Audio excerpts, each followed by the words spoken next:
Bonsoir à tous. À la une de ce journal, la cote d'alerte est atteinte. Plusieurs zones d'habitation et même le centre-ville sont confrontés à de graves inondations à Douala. En cette saison des pluies, une partie de la ville de Douala pourrait même disparaître à l'horizon 2100. La faute à l'échec de politiques publiques et l'absence de planification urbaine. On en parle en ouverture de ce journal. De plus en plus, des manuels scolaires peinent à répondre aux exigences de qualité et de disponibilité. Pourtant, le prix reste élevé dans les librairies. La Commission nationale d'agrément du manuel scolaire rejette la faute sur des éditeurs. Les mises en cause déplorent le flou qui entoure les critères d'évaluation et de sélection du manuel scolaire. Enquête au cœur de ce journal sur les batailles pour le contrôle du marché du manuel scolaire au détriment de l'intérêt des apprenants. À peine installé, le COCAN Cameroun 2019 est déjà sur le grill et le premier test, c'est la mission d'inspection de la CAF prévue au Cameroun le 20 août prochain. Vous suivrez dans ce journal les consignes du gouvernement, opération de charme, où il faut éviter toute polémique et tout conflit avec la CAF. On en parle dans ce journal.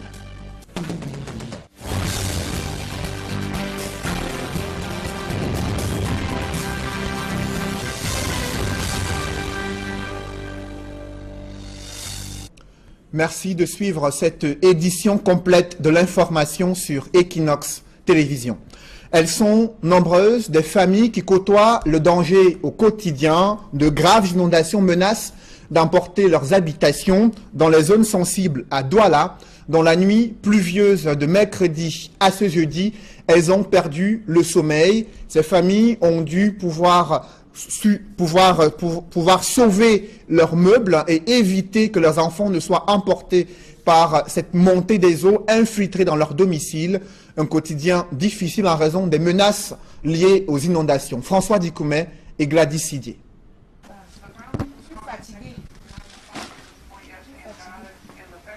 Stella n'a pas fermé les yeux de la nuit. Elle a dû rester éveillée pour sécuriser les appareils et les meubles de son domicile. La moindre goutte de pluie pour elle est synonyme de corvée. Les eaux des pluies envahissent son domicile. Nous sommes toujours dedans en train d'enlever l'eau. Ça mouille tous les habits et tout. Dans la nuit, on n'arrive même pas à dormir parce que l'eau inonde. Tu te lèves même, quand tu veux te sortir, tu trempes les pieds que dans l'eau. Donc quand la maison est inondée, on porte les choses, même les matelas des enfants. Le matelas a été déplacé afin d'évacuer les eaux. Un cauchemar qu'elle vit depuis 7 ans avec son époux et leurs 2 enfants. Donc quand il pleut comme ça, on prie seulement Dieu que le soleil sorte, qu'on puisse même sortir pour acheter le riz et surtout aux enfants. Depuis le matin, je suis là, même le pas lui-même, avec l'eau partout. Quand on veut préparer, on attend.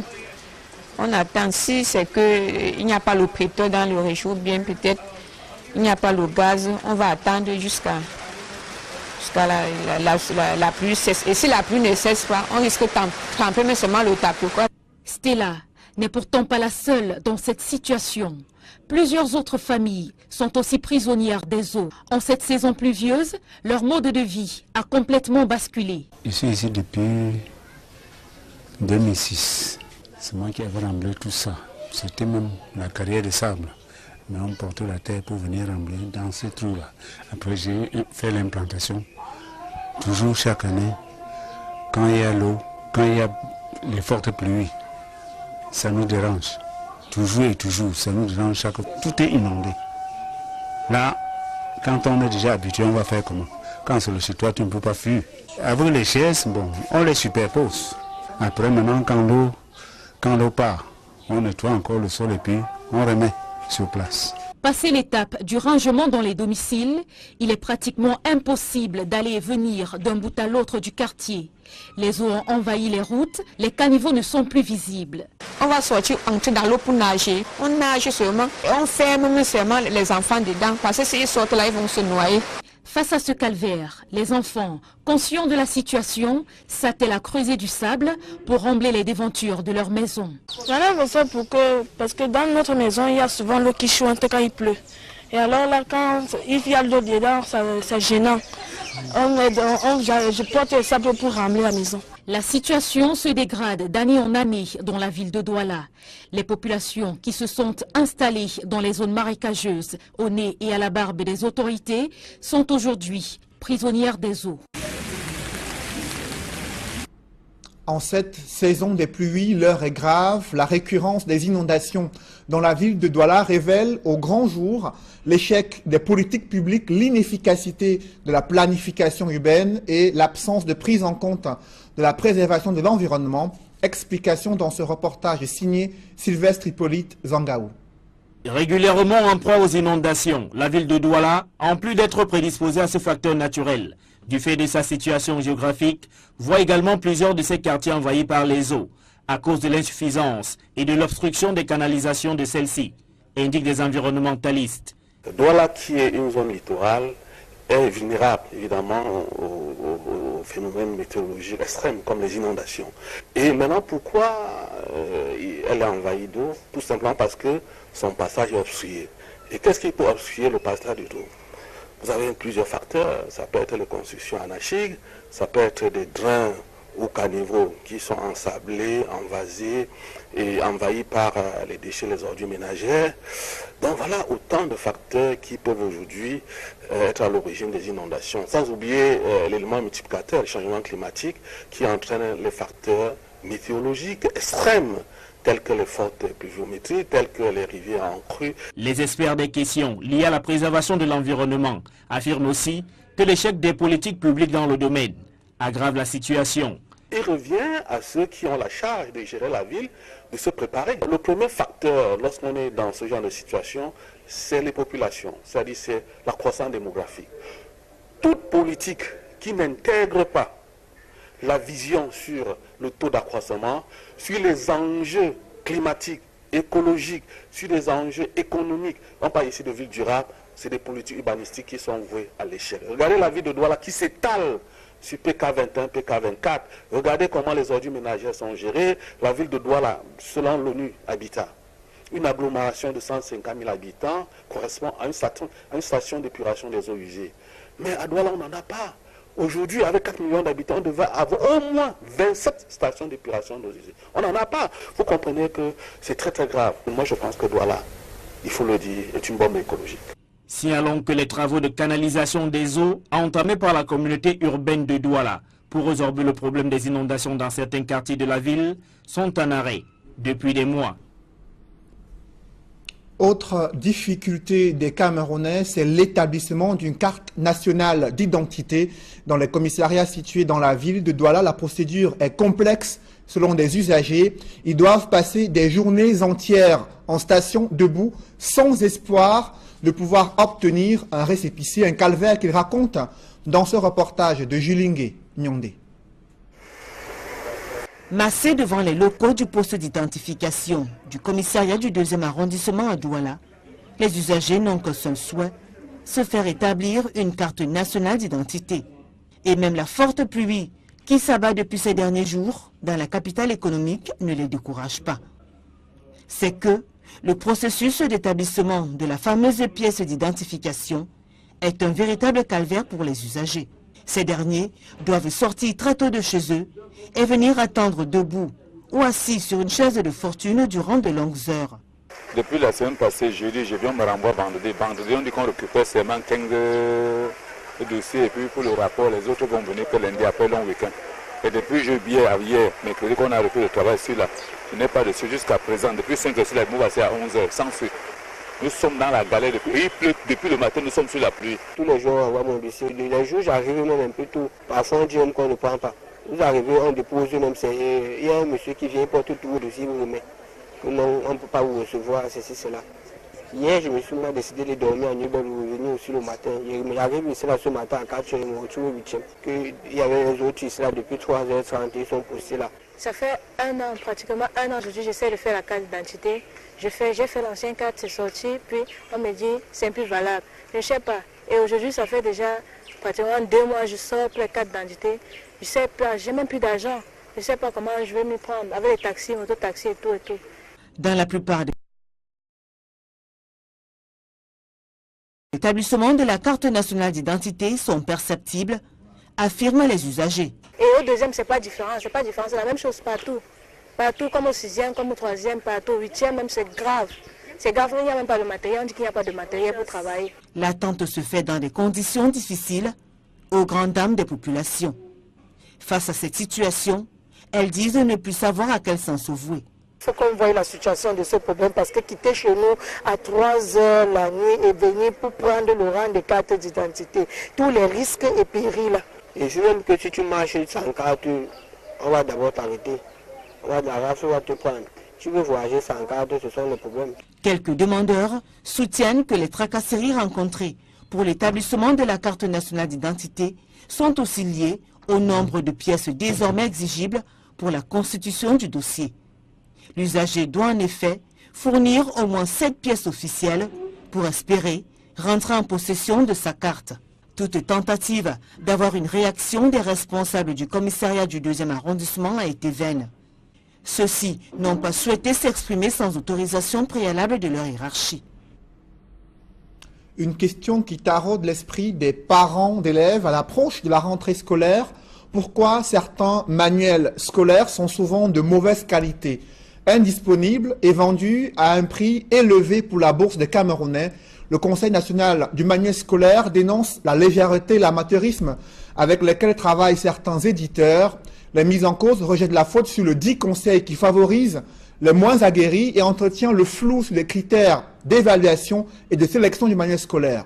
Reportage Élisée Bogba et Marcelin Gansop. C'est bientôt la reprise des cours et toujours la même rengaine sur la qualité du livre.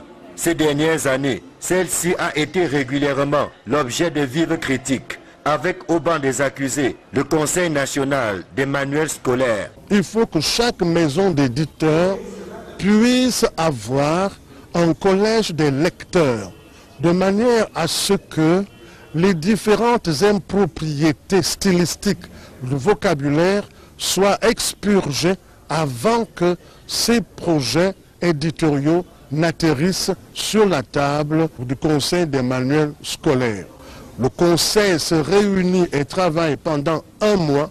Il est pratiquement aussi difficile pendant un mois d'identifier et d'expurger toutes les impropriétés liées au lexique, liées à la grammaire anglaise, à la grammaire française. Indexés, les éditeurs se lâchent à leur tour. Ce qui fait problème, c'est que tous les parties de l'industrie du livre ne sont pas développées.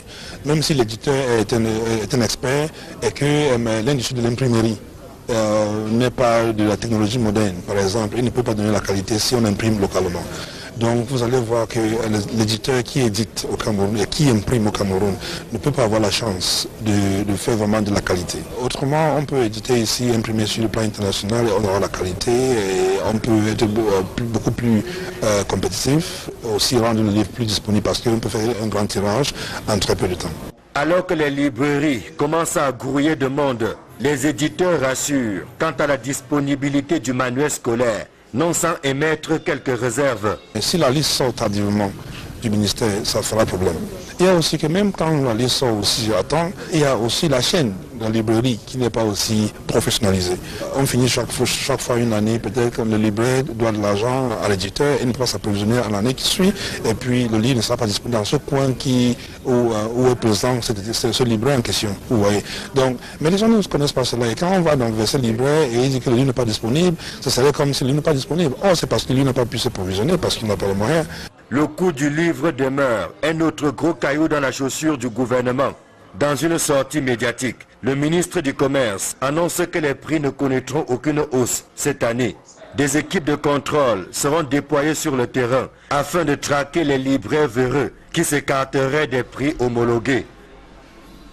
Accusé de favoriser certains éditeurs, ce Conseil national d'agrément du manuel scolaire se défend. Son président, le professeur Jean Tabi Manga, estime que cette institution respecte les procédures en matière d'évaluation et de sélection des manuels scolaires pour les différentes années scolaires au Cameroun. Je vous propose d'écouter le professeur Jean Tabi Manga, président du Conseil national d'agrément du manuel scolaire. Je voudrais pouvoir dire que depuis l'an 2000, date à laquelle le gouvernement a décidé de la libéralisation dans ce secteur. Une grille des critères d'évaluation a été mise au point entre le gouvernement du Cameroun et la Banque mondiale. C'est cette grille d'évaluation que suit le Conseil national d'agrément des manuels scolaires. Ces critères concernent d'une part les aspects extérieurs et qui sont des spécifications techniques concernant le grammage des papiers, concernant les techniques d'élaboration des couvertures, leur durabilité, concernant le choix des critères, des caractères d'imprimerie, etc. Cette partie compte pour 25 points. La totalité des points est sur 100. Donc pour qu'un livre soit proposé au titre d'un manuel scolaire, il faut qu'il puisse obtenir au moins 60 points sur 100, c'est-à-dire une moyenne de 12 sur 20. Donc par conséquent, il n'y a pas ici d'une sélection approximative. C'est une sélection qui s'appuie sur des critères résolument objectifs. On en arrive à des éditeurs fantômes parce que certains, comme d'habitude, essaient de tricher à gauche et à droite, mais il est difficile que le Conseil en arrive à les débusquer tous, mais chaque fois qu'il a été possible, où l'information a été rendue disponible à notre niveau, ces différents éditeurs ont fait l'objet d'un rejet. En politique, l'Union démocratique du Cameroun réaffirme son engagement pour le dialogue en vue de résoudre les conflits sociopolitiques au Cameroun. Après avoir boudé et critiqué une émission de débat politique sur la télévision publique, l'UDC annonce son retour à l'approche des échéances électorales. Des précisions avec Guy Zogo. Après la colère, l'accalmie, l'UDC, qui avait décidé de ne plus prendre part à l'émission Espace politique, réintègre ce programme dédié à la communication des partis politiques. Adamou Ndamjoya, le président de l'UDC, l'a annoncé au cours d'une conférence de presse à Yaoundé. Nous avions décidé à un moment donné de quitter. Et le moment est venu où nous décidons de revenir. C'est-à-dire, ceux qui ne changent pas d'idée sont seulement des imbéciles. Nous avons pris cette décision. Il y a eu correspondance entre nous et le ministre. Le ministre a promis, il n'est pas venu, il n'a pas exécuté. Mais maintenant, nous lui disons à travers vous que nous revenons et que ce qu'il a promis, nous attendons qu'il fasse ce qu'il a promis. Ce geste, l'UDC entend qu'il imprègne les actions des Camerounais face aux tensions de l'heure à travers le dialogue. Le Cameroun a été construit sur la base du dialogue. L'idée de l'unité nationale, l'idée des institutions à mettre en place, cette idée s'est développée, est devenue une force, a été concrétisée dans les textes, cristallisée dans les textes, à la suite d'un dialogue, où les Camerounais parlant français, les Camerounais parlant anglais se sont retrouvés. De ce dialogue, selon le président de l'UDC, en découle forcément le pardon. Le pardon, c'est une vertu qui nous permet de mesurer l'intensité de la spiritualité des personnes en présence, parce que ça demande toujours deux personnes ou deux groupes. Même sur le dialogue demande deux personnes, deux groupes. Ce qui suppose que vous respectez l'autre, chaque personne respecte l'autre, chaque groupe respecte l'autre, qu'on puisse échanger. Mais le leader de l'UDC ne se montre pour autant pas tendre face à ce qu'il considère comme la décrépitude du Cameroun. La CAN 2019 en est l'illustration pour lui. On parle de football, de la CAN. Pourquoi en sommes-nous arrivés à cette situation où on doit jouer aux pompiers maintenant pour construire des stades, pour arranger, pour avoir les infrastructures pour 2019? C'est pas normal. Et le jour au lendemain, il y a un monsieur qui sort, qui dit que vraiment le Cameroun, c'est pas possible. Et il met sur la place publique la gouvernance camerounaise. Quels sont les Camerounais qui ne peuvent pas accepter ça? Et puis maintenant, le Camerounais qui était son prédécesseur, il vient de Tokyo pour dire qu'on a tout. Depuis qu'il était là-bas pendant 30 ans, qu'est-ce qu'il a fait? Qu'est-ce qu'il a fait pour qu'on puisse avoir les infrastructures requises? Il n'empêche Adamou Ndamjoya qui condamne ces insuffisances, pense néanmoins qu'il y a des atouts sur lesquels il faut s'appuyer. Maintenant, on arrive où on peut piétiner le drapeau, on peut déchirer le drapeau. Ce n'est pas acceptable. Pourquoi on en est arrivé à cela?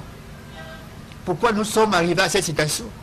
Alors que nous avions tout pour construire une force, pour la force d'un pays. Nous avons tout pour cette harmonie. Qu'est-ce qu'on a fait? On a exacerbé les particularités au lieu de permettre la convergence des richesses de ces particularités pour construire quelque chose de fort. Un véritable discours dans lequel le patron de l'UDC distribue sans embâche les bons et les mauvais points. Le gouvernement se mobilise pour la réussite de la prise en charge médicale gratuite des milliers de Camerounais victimes de maladies rares. Ils doivent bénéficier des soins appropriés sur un bateau humanitaire médicalisé, lequel séjourne au Cameroun durant près de 11 mois. Des précisions avec Innocent Abega et Étienne Pascal Azégué. Bientôt, beaucoup de vies seront transformées par l'espoir et la guérison à bord de Africa Merci, qui est le nom de baptême du bateau médicalisé, qui a installé son quartier général au port autonome de Douala. Ce n'est plus qu'une question de jours pour que le poste 10 du quai du port autonome de Douala se transforme en une véritable salle d'urgence géante. Dès ce week-end, les mouvements de ces personnes vont être coordonnés par le ministère du Transport, tel que les premiers patients puissent entrer dans ce navire-hôpital lundi prochain. D'autres départements ministériels, tels que celui de l'eau et de l'énergie, de la promotion de la femme et de la famille et des affaires sociales, seront mis à contribution pour la réussite de cette opération humanitaire. Environ 3000 patients vont recevoir différents soins sur le bateau et dans d'autres centres hospitaliers de la ville de Douala. Nous savons également qu'en plus des opérations chirurgicales qui vont s'effectuer dans ce bateau, où il y a près de 5 blocs opératoires, les opérations concernant l'ophtalmologie et les soins dentaires vont s'effectuer dans un cadre rénové et équipé par Mercy Ships à l'hôpital La Quintini. Le gouverneur de la région du littoral a par ailleurs la charge de coordonner tout le flux des malades vers l'unique point qui sera la maison du parti de Bonanjo. Personne ne vient directement au port de Douala. Personne ne va directement à l'hôpital La Quintini ou à l'hôpital gynéco-obstétrique. Ceux qui viennent vont au point d'accueil qui est à la maison du parti de Bonanjo. Il faut noter que 11 000 volontaires ont été recrutés sur place pour apporter leur soutien pendant les 10 mois que vont durer la campagne de prise en charge gratuite d'un peu plus de 3 000 malades au Cameroun. La promotion des langues maternelles est loin d'être une préoccupation majeure. Pour les pouvoirs publics au Cameroun, le pays en est encore à la phase pilote d'apprentissage linguistique dans certains lycées. Pourtant, la mondialisation ne cesse d'acculturer les nouvelles générations. Et pour préserver cette essence du patrimoine multiculturel dans la région de l'Ouest, des Camerounais ont été édifiés sur des techniques linguistiques d'apprentissage de certaines langues à l'université de Tchang. Leclerc Sakem et Julienne Berthe Bissaye.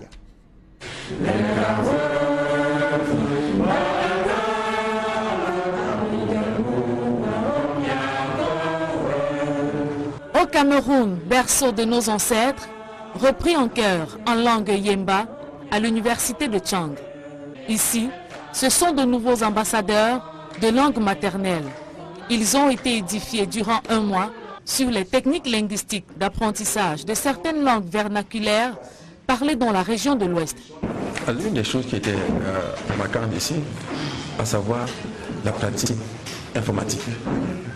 Les uns et les autres ont reçu dans leur téléphone, ceux qui étaient à WhatsApp ont reçu des textes qui ont été spontanément écrits en langue nationale.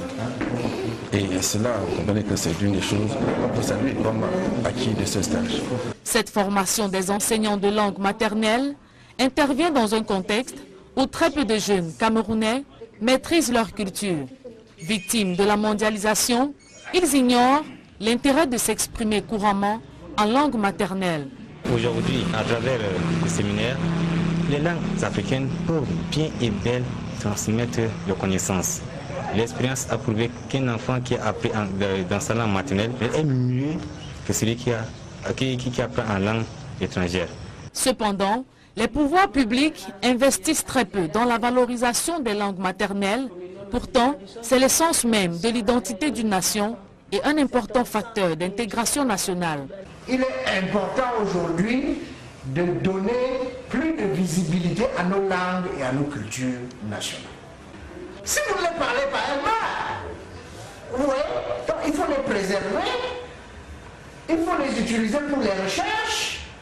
Et comme je l'ai dit dernièrement quand je vous ai rencontré, il faut les mettre à la disposition du grand public. Mettez-les sur Internet.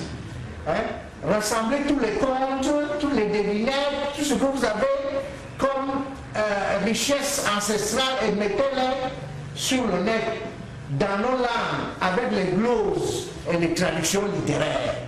Ça va faire vivre les langues.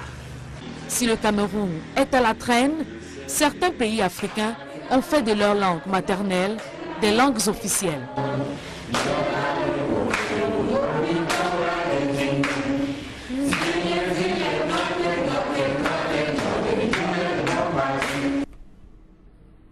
À peine installé, le COCAN Cameroun 2019 est déjà sur le grill, chargé de la réussite de l'organisation de la CAN 2019.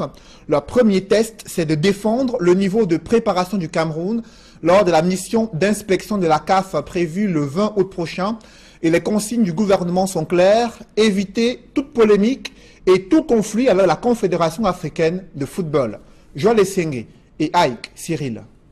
Décision numéro... Une pléthore de personnalités nommées au sein du comité central et des commissions techniques locales d'organisation de la CAN 2019. Il leur est demandé de taire les querelles avec la Confédération africaine de football et de se mettre résolument au travail. L'heure n'est donc plus aux polémiques. L'heure n'est plus au rappel de quelques malentendus survenus dans un récent passé portant sur les débats autour des sujets insolites. Priorité doit désormais être donnée essentiellement aux actes complémentaires et aux réalisations efficientes respectant scrupuleusement le cahier de charge de la CAF. Premier test grandeur nature des membres du comité central et des commissions techniques, l'accueil et l'organisation de la mission d'inspection de la CAF annoncée dans les tout prochains jours au Cameroun. Le défi à relever, chacun dans son domaine de compétence, consistera à assurer la bonne organisation de la première mission d'inspection de la CAF dans notre pays du 20 au 28 août 2019 afin de rassurer la CAF sur la détermination du Cameroun à tenir le pari d'offrir à la jeunesse africaine une belle fête sportive. Nommés le 12 août dernier, les membres du COCAN 2019 ont été installés à Yaoundé. Également installés, Mahamad Marouf Moumine, directeur du tournoi, et Manda Bitsé Chantal Thérèse, directeur adjoint. Article 2. Dans l'escale internationale, le Gabon a célébré sa fête de l'indépendance dans un contexte socio-économique et politique toujours aussi difficile. Des précisions avec Éric Martial Ndiomo dans ce reportage. Cette 57e édition de la fête de l'indépendance du Gabon et les nombreux messages de félicitations confortent la stature et la reconnaissance internationale du président gabonais. Les messages adressés à Ali Bongo et au peuple gabonais par Emmanuel Macron et d'autres chefs d'État sont venus mettre un terme à certaines polémiques post-électorales. Le Gabon célèbre ses 57 années d'indépendance dans un contexte économique difficile marqué par une importante récession. Ali Bongo Odimba, dans son adresse à la nation le 16 août 2017, l'a clairement rappelé, justifiant le recours au Fonds monétaire international et l'application du plan de relance économique qui impliquera la réduction du train de vie de l'État. Dans la foulée, le président a annoncé la formation, dans les jours à venir, d'un nouveau gouvernement avec à sa tête l'actuel Premier ministre Emmanuel Issouzi Ngondé. Ce gouvernement nouveau fait suite au dialogue national tenu il y a quelques mois au Gabon Gabon. Le défilé militaire au boulevard du bord de mer a été fortement applaudi par le public massivement venu. Un public qui, comme les années précédentes, a aussi eu droit à des parades aériennes et navales. C'est un grand reportage d'Equinox Télévision qui suscite toujours de vives réactions sur la route Douala-Yabassi en piteux état pour ces populations qui souffrent lorsqu'elles veulent se rendre dans le Nkam, l'un des départements les plus enclavés dans la région du littoral. Le calvaire des populations raconté par nos reporters qui ont pris cette route, Innocent Abega et Flavien Valodongo. Reportage.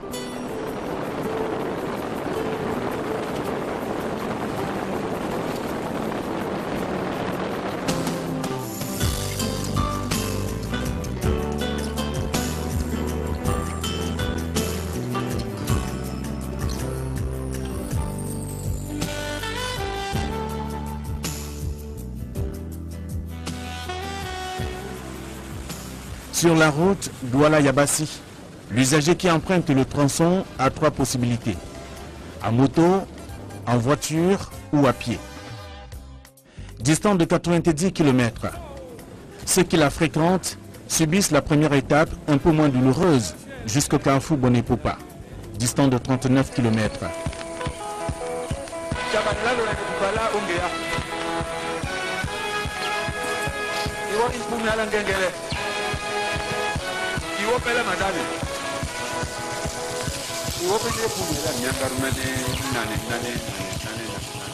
Je viens de parcourir 39 km Douala-Bonepopa.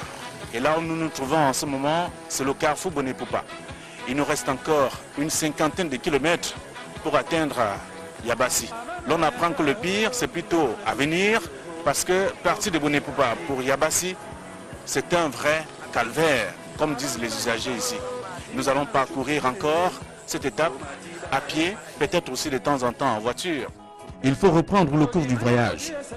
Le chemin est long et difficile.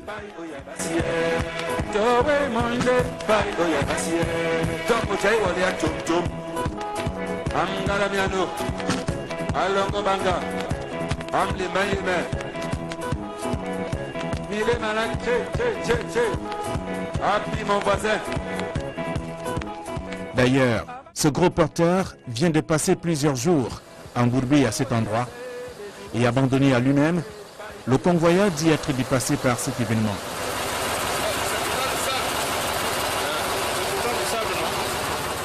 Je suis ici comme ça depuis avant-hier. La route, l'état de route de Yabassi, c'est très mauvais, il faut le voir. Il faut que le gouvernement prenne vraiment part. Que le gouvernement ne prenne pas. Et surtout en cette période de pluie. Il n'y a pas moyen. À pied, même à pied comme à moto, les gens descendent partout. Vous voyez, les gens descendent un peu de partout. Les voitures foncent ici chaque jour. Hier même les voitures à vide foncent ici. Partout jusqu'au chantier. Loin derrière, c'est mauvais. Le chauffeur du véhicule de transport en commun qui nous conduit sur Yabassi a pris la peine d'énumérer le nombre de zones d'ombre qui jonchent les 51 km de route qui séparent Bonepopa de Yabassi. Et des boubiers dangereux. Nous avons commencé déjà par traverser un. Les autres sont encore devant nous. Dans le premier village, là, juste devant nous, deux autres à Tiben, un autre à Ndokama, celui qu'on a traversé tout de suite à Ndobele. Et là, à Pongo, juste devant, là, on va trouver un autre encore. Enfin, donc, on totalise un nombre de 7 boubiers qui rendent la route impraticable totalement. Sur la route de Yabassi, chaque croisement effectué exige un arrêt des véhicules. Non seulement la route est étroite, elle est aussi truffée de petits lacs et de bourbiers. Le spectacle est désolant et ne laisse personne indifférent.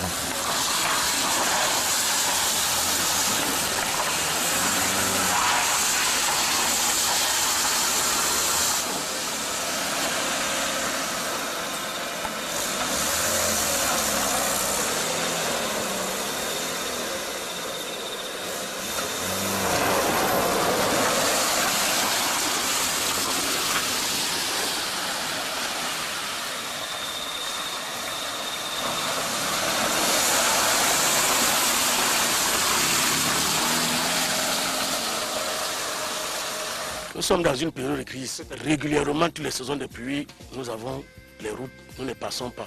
À Yabassi, il n'y a pas d'eau, il n'y a pas de lumière. Pour les routes, alors on n'en parle même plus.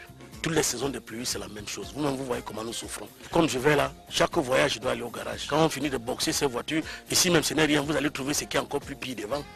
Un voyage très difficile, ça fait pratiquement 1h30 que nous sommes en route. Nous avons à peine fait 15 km. Vous voyez quelle difficulté. Si on se lève là, vous verrez comment nous sommes bourrés de boue parce que nous avons dû pousser. Je crois que c'est un cri d'alarme. Il faut faire quelque chose. Nous souffrons énormément dans le département d'Unkam. Nous sommes terriblement enclavés. Enclavés avec nos infrastructures routières, enclavés même pour avoir de l'eau potable. Que ce soit de l'eau potable, que ce soit l'électricité, vraiment l'enclavement est total. Je crois qu'il faille faire quelque chose. Regardez-nous, c'est un bon voyage. Vous nous posez la question pour changer quoi? Vous allez changer quoi? Depuis des années, on souffre. Pas de l'eau, pas de route, pas de lumière. Est-ce que c'est normal? Un département qui est dans les 4 départements, c'est le seul département d'Unkam qui est toujours comme ça. C'est quoi? Ça va changer quoi? Mais vraiment, c'est malheureux. Et regarde un vieux comme moi, 70 ans. Je pousse la voiture, c'est normal?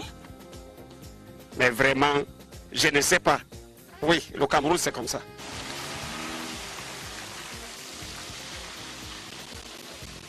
Le Cameroun est comme ça, pour reprendre les propos de cet homme âgé de 70 ans. Mais davantage lorsqu'il faut braver les bourbiers. Tous les passagers sont appelés à descendre du véhicule pour pousser.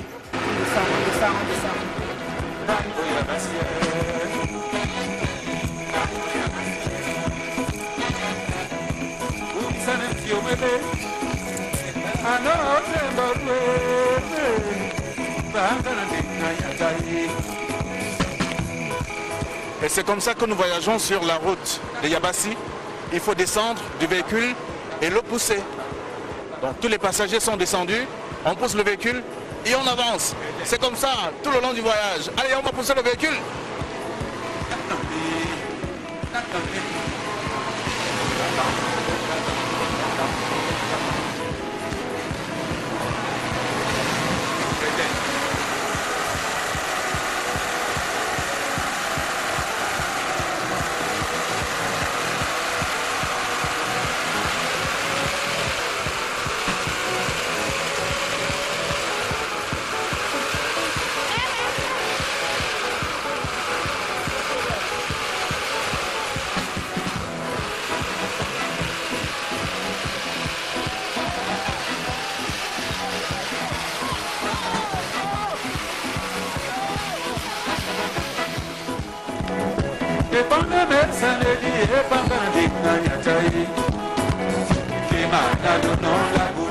C'est la situation que nous vivons ici depuis des années, surtout à partir du mois de juin. C'est pratiquement tout le Cameroun qui est coupé de Yabassi.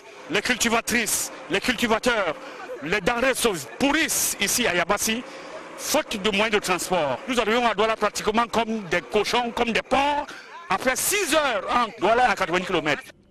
À cause du mauvais état de cette route, le reporter est contraint à poursuivre son voyage à pied.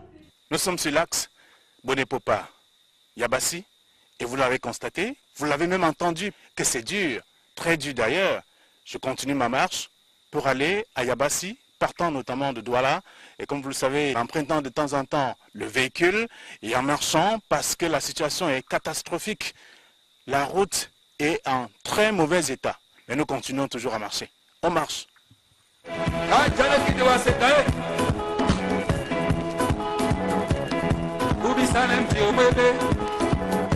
Et c'est donc sur cette même route que passent les autorités administratives du département d'Unkam. Et pire encore, les élites de la localité. Au bout de 5 heures et 30 minutes de route sur 90 km entre Douala et Yabassi, nous sommes au cœur du chef-lieu du département d'Unkam.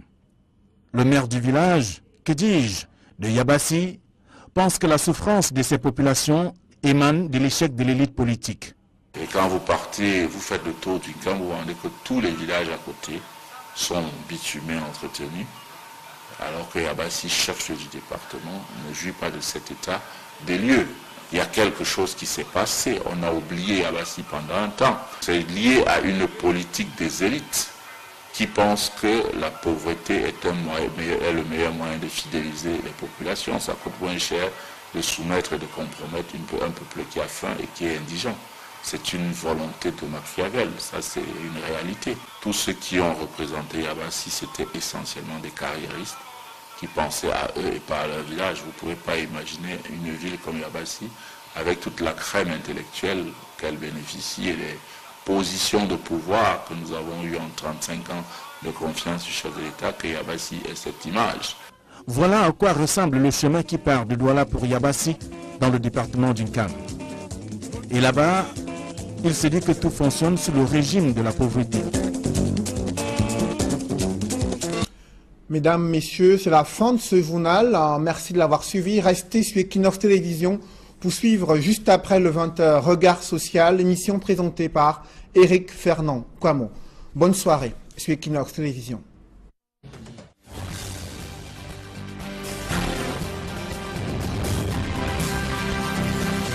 Grammaire française.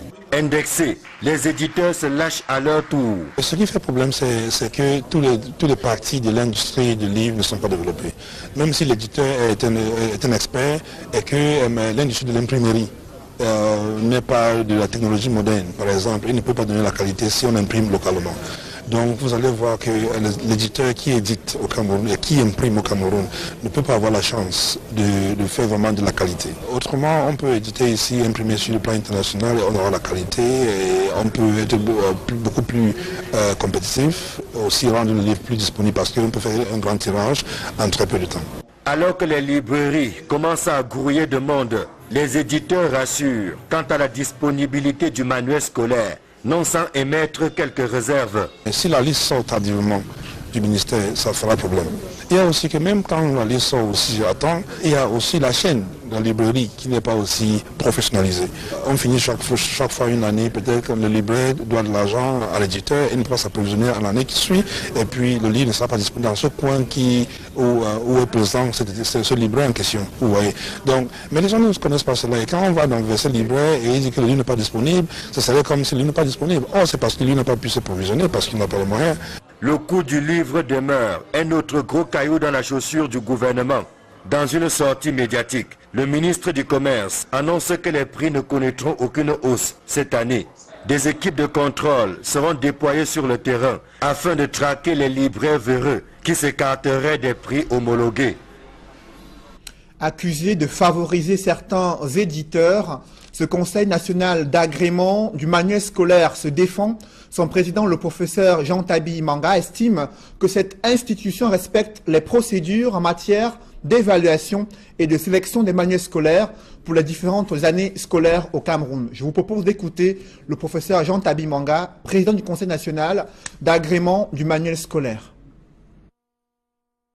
Je voudrais pouvoir dire que depuis l'an 2000, date à laquelle le gouvernement a décidé de la libéralisation dans ce secteur, une grille des critères d'évaluation a été mise au point entre le gouvernement du Cameroun et la Banque mondiale.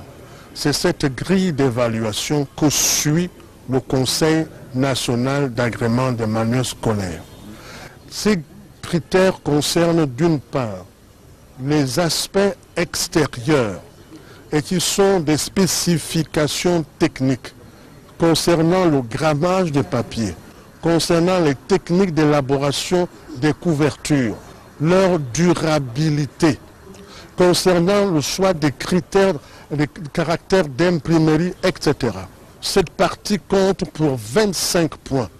La totalité des points est sur 100.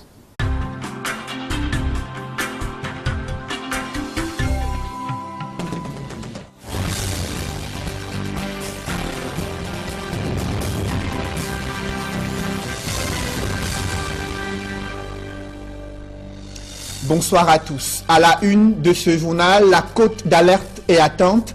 Plusieurs zones d'habitation et même le centre-ville sont confrontés à de graves inondations à Douala, En cette saison des pluies, une partie de la ville de Douala pourrait même disparaître à l'horizon 2100, la faute à l'échec de politiques publiques et l'absence de planification urbaine. On en parle en ouverture de ce journal. De plus en plus, des manuels scolaires peinent à répondre aux exigences de qualité et de disponibilité. Pourtant, le prix reste élevé dans les librairies. La Commission nationale d'agrément du manuel scolaire rejette la faute sur les éditeurs. Les mises en cause déplorent le flou qui entoure les critères d'évaluation et de sélection du manuel scolaire. Enquête au cœur de ce journal sur les batailles pour le contrôle du marché du manuel scolaire au détriment de l'intérêt des apprenants. À peine installé, le COCAN Cameroun 2019 est déjà sur le grill et le premier test, c'est la mission d'inspection de la CAF prévue au Cameroun le 20 août prochain. Vous suivrez dans ce journal les consignes du gouvernement, opération de charme où il faut éviter toute polémique et tout conflit avec la CAF. On en parle dans ce journal.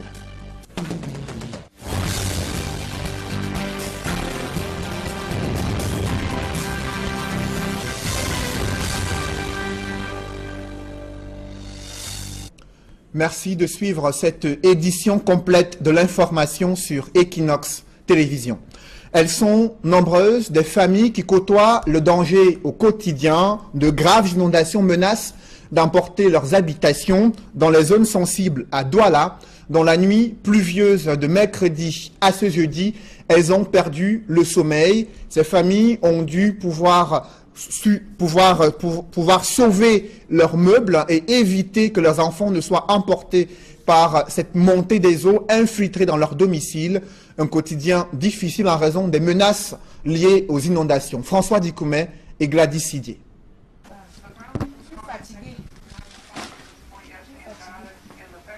Stella n'a pas fermé les yeux de la nuit. Elle a dû rester éveillée pour sécuriser les appareils et les meubles de son domicile. La moindre goutte de pluie pour elle est synonyme de corvée. Les eaux des pluies envahissent son domicile. Nous sommes toujours dedans en train d'enlever l'eau. Ça mouille tous les habits et tout. Dans la nuit, on n'arrive même pas à dormir parce que l'eau inonde. Tu te lèves même, quand tu veux te sortir, tu trempes les pieds que dans l'eau. Donc quand la maison est inondée, on porte les choses, même les matelas des enfants. Le matelas a été déplacé afin d'évacuer. Quand tu es monté au 8e, qu'il y avait les autres ici là depuis 3h30, ils sont poussés là. Ça fait pratiquement un an aujourd'hui, j'essaie de faire la carte d'identité. J'ai fait l'ancienne carte, c'est sorti, puis on me dit c'est plus valable. Je ne sais pas. Et aujourd'hui, ça fait déjà pratiquement 2 mois, je sors pour la carte d'identité. Je sais pas, j'ai même plus d'argent. Je ne sais pas comment je vais m'y prendre avec les taxis, mototaxis et tout. Dans la plupart des établissements de la carte nationale d'identité sont perceptibles, affirment les usagers. Et au deuxième, c'est pas différent, c'est la même chose partout. Partout, comme au 6e, comme au 3e, partout, au 8e, même c'est grave. C'est grave, il n'y a même pas de matériel, on dit qu'il n'y a pas de matériel pour travailler. L'attente se fait dans des conditions difficiles, aux grandes dames des populations. Face à cette situation, elles disent ne plus savoir à quel sens se vouer. Il faut qu'on voie la situation de ce problème parce que quitter chez nous à 3 heures la nuit et venir pour prendre le rang de carte d'identité, tous les risques et périls. Et je veux que si tu marches sans carte, on va d'abord t'arrêter. La race va te prendre. Tu veux voyager sans carte, ce sont les problèmes. Quelques demandeurs soutiennent que les tracasseries rencontrées pour l'établissement de la carte nationale d'identité sont aussi liées au nombre de pièces désormais exigibles pour la constitution du dossier. L'usager doit en effet fournir au moins 7 pièces officielles pour espérer rentrer en possession de sa carte. Toute tentative d'avoir une réaction des responsables du commissariat du 2e arrondissement a été vaine. Ceux-ci n'ont pas souhaité s'exprimer sans autorisation préalable de leur hiérarchie. Une question qui taraude l'esprit des parents d'élèves à l'approche de la rentrée scolaire. Pourquoi certains manuels scolaires sont souvent de mauvaise qualité, indisponibles et vendus à un prix élevé pour la bourse des Camerounais? Le Conseil national du manuel scolaire dénonce la légèreté et l'amateurisme avec lesquels travaillent certains éditeurs.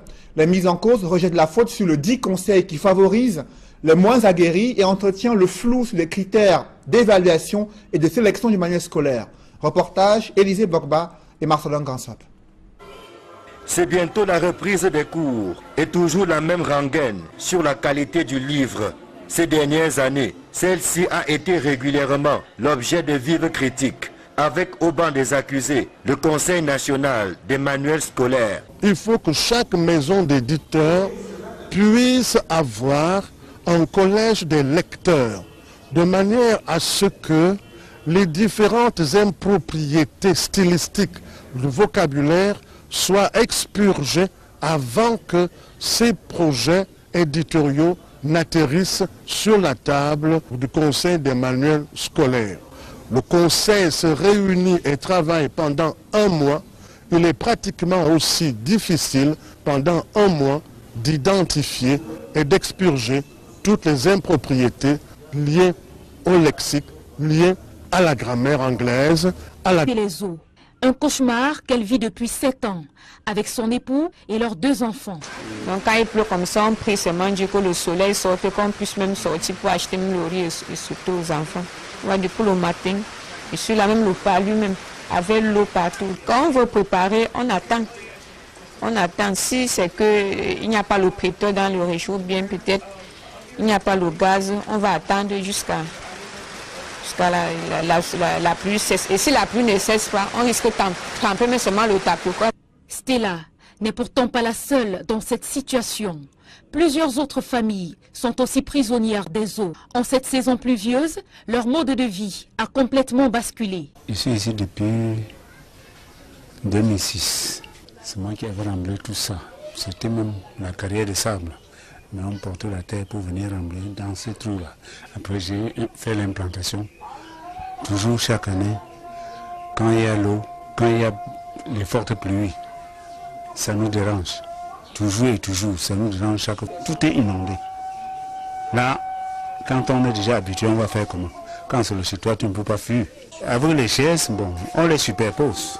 Après, maintenant, quand l'eau part, on nettoie encore le sol et puis on remet sur place. Passé l'étape du rangement dans les domiciles, il est pratiquement impossible d'aller et venir d'un bout à l'autre du quartier. Les eaux ont envahi les routes, les caniveaux ne sont plus visibles. On va sortir, entrer dans l'eau pour nager. On nage seulement et on ferme seulement les enfants dedans parce que s'ils sortent là, ils vont se noyer. Face à ce calvaire, les enfants, conscients de la situation, s'attellent à creuser du sable pour rembler les devantures de leur maison. J'en ai fait parce que dans notre maison, il y a souvent l'eau qui chante quand il pleut. Et alors là, quand il y a l'eau dedans, c'est gênant. Je porte le sable pour rembler la maison. La situation se dégrade d'année en année dans la ville de Douala. Les populations qui se sont installées dans les zones marécageuses, au nez et à la barbe des autorités, sont aujourd'hui prisonnières des eaux. En cette saison des pluies, l'heure est grave. La récurrence des inondations dans la ville de Douala révèle au grand jour l'échec des politiques publiques, l'inefficacité de la planification urbaine et l'absence de prise en compte de la préservation de l'environnement. Explication dans ce reportage signé Sylvestre Hippolyte Zangaou. Régulièrement en proie aux inondations, la ville de Douala, en plus d'être prédisposée à ce facteur naturel, du fait de sa situation géographique, voit également plusieurs de ses quartiers envahis par les eaux, à cause de l'insuffisance et de l'obstruction des canalisations de celles-ci, indiquent des environnementalistes. Douala, qui est une zone littorale, est vulnérable évidemment aux phénomènes météorologiques extrêmes comme les inondations. Et maintenant, pourquoi elle est envahie d'eau? Tout simplement parce que son passage est obstrué. Et qu'est-ce qui peut obstruer le passage de l'eau? Vous avez plusieurs facteurs. Ça peut être les constructions anarchiques, ça peut être des drains ou caniveaux qui sont ensablés, envasés et envahis par les déchets, les ordures ménagères. Donc voilà autant de facteurs qui peuvent aujourd'hui être à l'origine des inondations. Sans oublier l'élément multiplicateur, le changement climatique, qui entraîne les facteurs météorologiques extrêmes, tels que les fortes pluviométries, tels que les rivières en crue. Les experts des questions liées à la préservation de l'environnement affirment aussi que l'échec des politiques publiques dans le domaine aggrave la situation. Il revient à ceux qui ont la charge de gérer la ville de se préparer. Le premier facteur lorsqu'on est dans ce genre de situation, c'est les populations, c'est-à-dire c'est la croissance démographique. Toute politique qui n'intègre pas la vision sur le taux d'accroissement, sur les enjeux climatiques, écologiques, sur des enjeux économiques. On parle ici de ville durable, c'est des politiques urbanistiques qui sont vouées à l'échelle. Regardez la ville de Douala qui s'étale sur PK21, PK24. Regardez comment les ordures ménagères sont gérées. La ville de Douala, selon l'ONU Habitat, une agglomération de 150 000 habitants correspond à une station d'épuration des eaux usées. Mais à Douala, on n'en a pas. Aujourd'hui, avec 4 millions d'habitants, on devrait avoir au moins 27 stations d'épuration d'eau usée. On n'en a pas. Vous comprenez que c'est très très grave. Moi, je pense que Douala, il faut le dire, est une bombe écologique. Signalons que les travaux de canalisation des eaux entamés par la communauté urbaine de Douala pour résorber le problème des inondations dans certains quartiers de la ville sont en arrêt depuis des mois. Autre difficulté des Camerounais, c'est l'établissement d'une carte nationale d'identité dans les commissariats situés dans la ville de Douala. La procédure est complexe selon des usagers. Ils doivent passer des journées entières en station debout sans espoir de pouvoir obtenir un récépissé, un calvaire qu'il raconte dans ce reportage de Julingue Nyondé. Massés devant les locaux du poste d'identification du commissariat du 2e arrondissement à Douala, les usagers n'ont qu'un seul souhait, se faire établir une carte nationale d'identité. Et même la forte pluie qui s'abat depuis ces derniers jours dans la capitale économique ne les décourage pas. C'est que le processus d'établissement de la fameuse pièce d'identification est un véritable calvaire pour les usagers. Ces derniers doivent sortir très tôt de chez eux et venir attendre debout ou assis sur une chaise de fortune durant de longues heures. Depuis la semaine passée, jeudi, je viens me renvoyer vendredi. Vendredi, on dit qu'on récupère seulement 15 dossiers et puis pour le rapport, les autres vont venir que lundi après long week-end. Et depuis jeudi, hier, mercredi qu'on a repris le travail sur là, je n'ai pas de suite jusqu'à présent. Depuis 5 heures, la boue à 11h, sans suite. Nous sommes dans la galère depuis. Il pleut depuis le matin, nous sommes sur la pluie. Tous les jours, on voit mon dossier. Les jours, j'arrive même un peu tôt. Parfois, on dit même qu'on ne prend pas. Vous arrivez, on dépose même. Il y a un monsieur qui vient porter tout le dossier, vous le met. Non, on ne peut pas vous recevoir, ceci, cela. Hier, je me suis décidé de dormir à Newbel, vous venir aussi le matin. J'arrive ici là ce matin.